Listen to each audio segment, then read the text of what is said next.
Hi, everyone. Welcome. I'm going to talk about something that's a little bit different, and by a little bit different, I mean very different from big data. I'm going to talk about making big data useful for the small end user. I want to make something clear. When I say small, I'm not belittling anyone. I'm just being realistic. I'm talking more from a B2C perspective than a B2B perspective, and you'll see where I'm getting in a minute. So I come from academia. I have my own startup. We'll talk about that in a minute, but I did my postdoc at Princeton with Daniel Kahneman. I taught consumer behavior at Wharton. I write a lot of academic papers. I'll talk about some of them today. And I think this helps me think about presenting data in a way that's unique to psychology. I also work a lot with startups, with pharmaceutical companies, and each and every time I see the same challenges of taking either big data or just a lot of data or just a lot of knowledge or just a reasonable amount of knowledge and conveying it to the end user. And by the end user, I mean basically each and every one of us, and I want to start by asking you a question. And what happens in Bar Ilan stays in Bar Ilan, I'm not telling. Did any of you ever start a course of antibiotics and not finish? Just feel free to raise your hands if that ever happened. Yeah, I see a bunch of hands rising up there. Did any of you ever finish a course of medication and didn't immediately buy the new one? Anyone? Ever go on vacation and leave your medicine at home? Ever? Oh, thank you. Yeah, thank you. That's nice. There's a gap. I would say there's a gap, and I'm talking about the gap today. The gap is between knowledge. Smart people, you're here to big data analytics conference. You're not here for the refreshments. You're here because you're smart and knowledgeable. And yet you don't act upon very small bits of information pertaining to your own health. What is going on here? Big data, right? How big data? It's very big. It's going to be quadrupled by the end of the year. It's enormous. And what are we using to process it? We're using, and I'll get there in a minute, we're using this. We're using pretty old systems that were developed a long time ago to deal with very different things in a very different environment. And sure, we have evolved, and sure, we're very smart, but still, something is missing. The guy in the picture is Ram Fish, VP of Digital Health from Samsung. He was very kind and came to speak at my digital health event in Medica in Düsseldorf. He also spoke at ICI in Tel Aviv. And he said something very interesting, even shocking, coming from an engineer and someone who's VP of Digital Health at Samsung. He said, the main challenge is not that. This we can do. This we know how to do. Look at it. It's there. It's done. The main challenge is behavior change, is helping people take this and do something with this information. And I want to say, yes, of course. And even before that, taking this and making friends with it. Because I don't know about you, but if I look at this, I'm pretty dumbfounded. I don't know what to do. I don't know what to look at.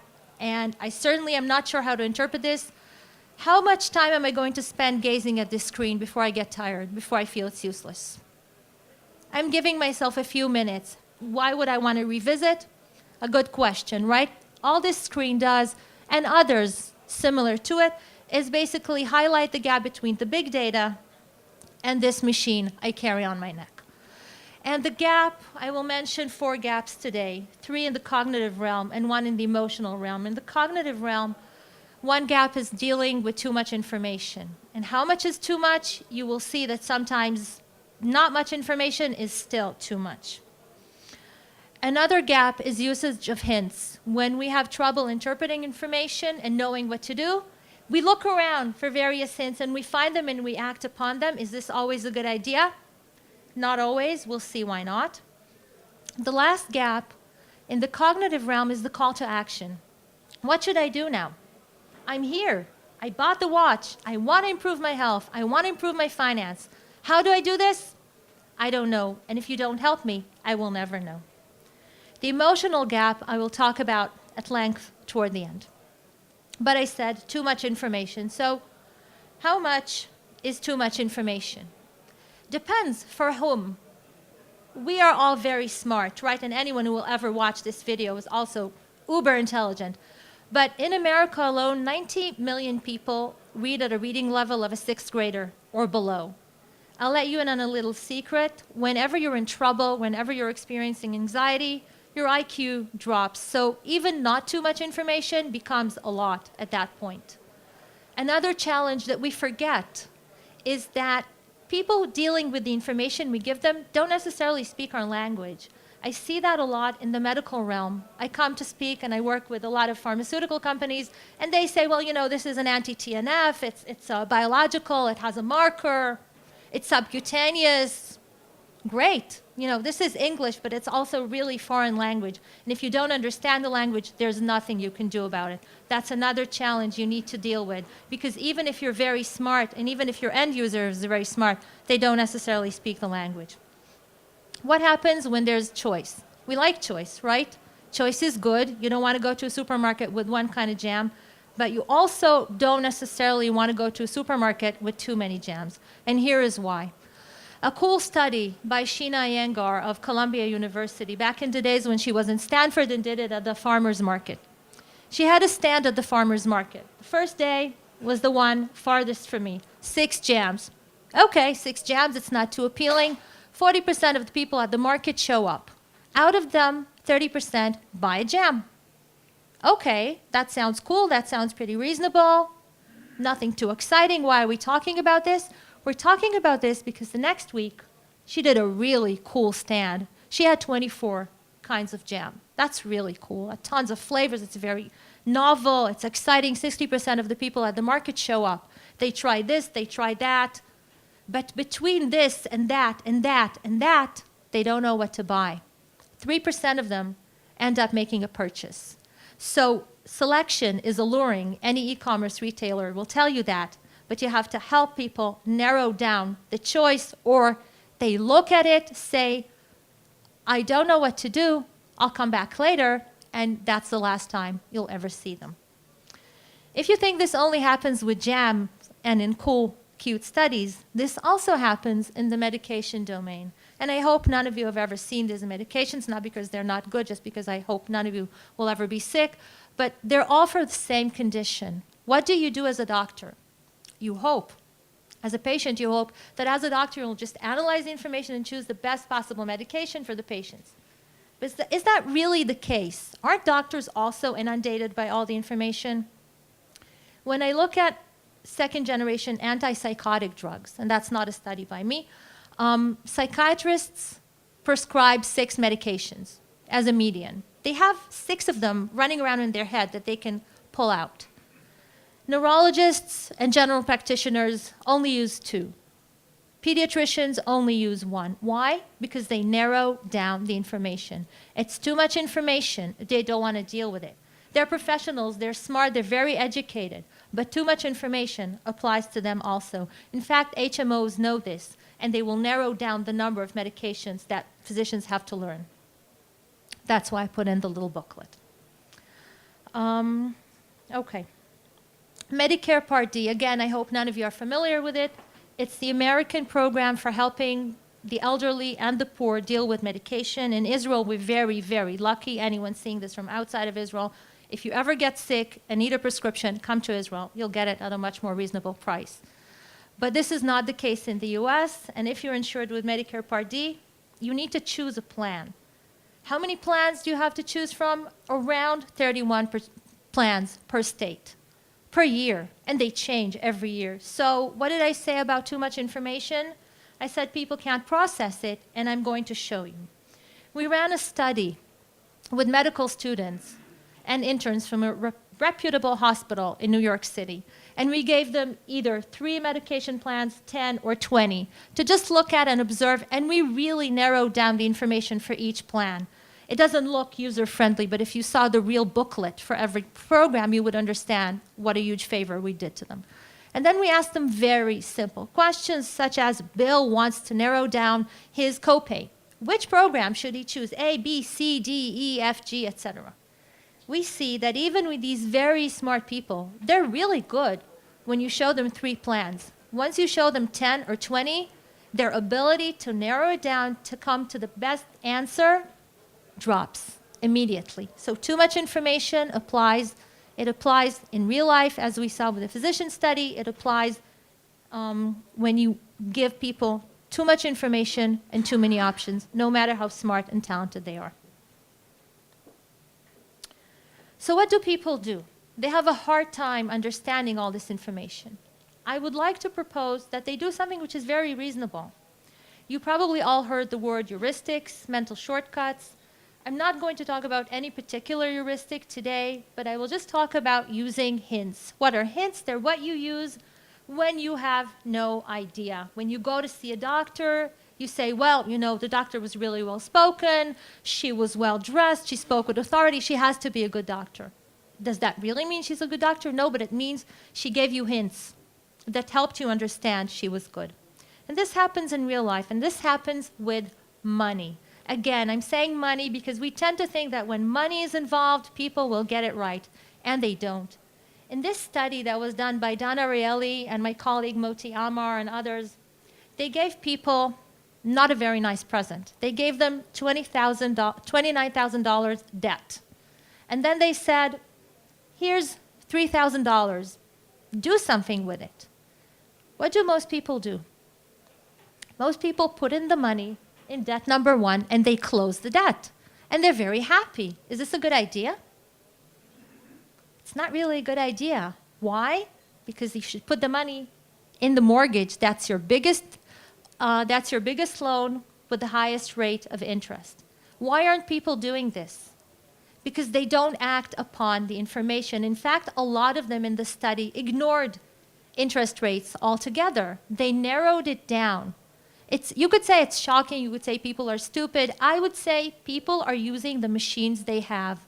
And the machines they have are intended to work with hints. This experiment gave them a hint. It said, you have 6 debts. One is small, $3,000. Here's $3,000. What do? You close it. If this is how you work, if you close your debts from the smallest to the largest, you will end up paying $49,000. Whereas if you work smartly, if you shake off the debts with the bigger interest rates, you will end up paying less money and closing your rates in a shorter amount of time. Things get even worse if you give people the option to save money. Saving is good. We're always taught that saving is good. You should save for a rainy day. But if you give those people with the 6 debts also the question to set some money aside for saving at an interest rate of 0%, of course, they will be far better off. On average, they will end up having a debt of minus $44,000 at the end of the experiment instead of minus $38,000 on average. Why? Because they don't know what to do, and they use a hint. And the existence of the guinea pig and the option to save tells them, save some money, and they do it. And doctors end up deciding, embarrassingly, sometimes, upon the availability of samples. Very simple. It's not what's the best medicine for you. It's maybe there's a bunch of them that are best for you, but I have a sample of this, so here you go. And this is what you will end up taking for the next few months. Okay, this means people use hints. This also means, with the samples, that people do things that make them feel good. It's the same about the debt. It makes me feel good to have 5 debts instead of 6, even if it's the dumbest economic decision I ever made. So feeling good does not go usually into the equation in any modeling, but it goes into the equation that people actually use when they're acting in their real life. What's the solution for you as developers? The solution is to simplify. In fact, there's an Israeli company called Simply, with double E, that helps people simplify their medical bills. Edmunds, I just gave a bunch of examples, helps you simplify choosing car insurance from 200 options. Narrow it down, get an answer in a couple of seconds. Mint does this with your money. It helps you figure out how much you paid on taxes, how much you paid in fees. It takes all the information, it takes all of your receipts and credit card data. All it does is present it. There are no insights here yet. You may be able to come up with insights. There's no call to action, there's no emotion, but there is simplification. And that in and of itself is huge. This is from Apple Health. It's another way of simplifying your health data. It shows you how many calories you burned today. Today you only burned 467 calories. It shows you a graph, but it narrows it to one piece of data for today. And I will get back to this example because I think there's one thing that they're not doing and could make this a heck of a lot better. How do we help people move forward? How do we make them addicted to our service? Do you see this? It asks you, want to save? Yeah, I want to save. Show me. Give me insight. Give me a next step based upon my information. If you provide me with that, you're giving me more than just a presentation, even if it's simplified, of my data. You're giving me a place to go, to move on with the data. You're making it incredibly valuable to me. There are three main psychological drivers of behavior change, and I said in the beginning that even the biggest developers are looking for the ability to create behavior change based upon all this great data. The first one is predisposing, explaining to you why what you need to do is important. The second one is enabling, and I think a lot of us get stuck on enabling. We get stuck on enabling in the sense that we allow people to get information. We show them information. We enable the accumulation of information. But that's not all we should be enabling. And I'll show you a fantastic example in a second. And the last thing, the last psychological driver of behavior is reinforcing. You did something great. You want to be rewarded. You want someone to say, good for you. That was really great what you did. In fact, less than 7% of apps, these are health apps that I looked at because I do most of my work in health, less than 7% of apps provide any form of reinforcement. To say it unacademically, it sucks. It doesn't make sense. If you want to get people to move on, to continue with health behaviors, provide a reward because a lot of health behaviors are unrewarding inherently. There are under 2% of apps that do all of these three things, which are important drivers of behavior. And there is one that does it beautifully. It's a study out of the University of Toronto, which looked at teenagers with type 2 diabetes. What it did is showed them where they're going with their diabetes. These are your measurements for today. If you continue like this, tomorrow, this is where you're going to be. We don't want you to get there. We're doing predictive analytics. Tiny scale. It's not even small scale. It's very, very small scale. But it's also very useful. They do something else as well. They ask two questions which are not in the data. They ask you, why do you think this happened? If your blood sugar level dropped or spiked, why do you think this happened? And you could say, I had too much candy, I didn't exercise. And the next question, and that's the call to action, is how are you going to fix it? Well, I'm going to ride my bike tomorrow. Now, isn't that great? You are not only enabling them to capture the data, you're enabling them to see what it's going to look like, and you are enabling them to use this data to make a real difference in their lives. And this means they're going to come back again and again because you are creating real value for them. The last bit is to add emotion, reinforcing, and I said I would get back to Apple Health. What if this guy had 9,000 calories yesterday? Today, he only had 467 until 2 p.m. Shouldn't someone say, good for you? Shouldn't someone say, this is great, this is a lot less than you consumed in previous days? You're keeping your consumption stable. Shouldn't someone say something so that this behavior is reinforced? My first work was with a beautiful Israeli startup named Hilarium, and that's exactly what I did, to help them bring in the emotional component, to say, this isn't looking that great, but keep on trying. Because how depressing is it when the numbers don't look good? You don't want your consumer to walk away from the numbers. You want them to be reinforced in doing the right thing. So the emotional component is incredibly important. Again, we have very old machines on our necks, and these machines are connected to our hearts. We are much more driven by emotion than we are by our cognition, and we should never forget that, even when all we do is present people with data. So we talked about how to bridge the gap between big data and the end user. And I mentioned cognitive misery, and what we can do is we can simplify, we can provide them hints so that they won't use the wrong kind of hints, which will get them in the wrong place. And we can add a call to action, because our consumers and our users, our end users, don't always know what to do. And if we add emotion, if we reinforce desired behavior, whether it's on the B2B level or the B2C level, we will make them see the value in our product and revisit it continually. This is the way to bridge the gap between these two very, very different worlds that reside in each and every one of us. Thank you very much.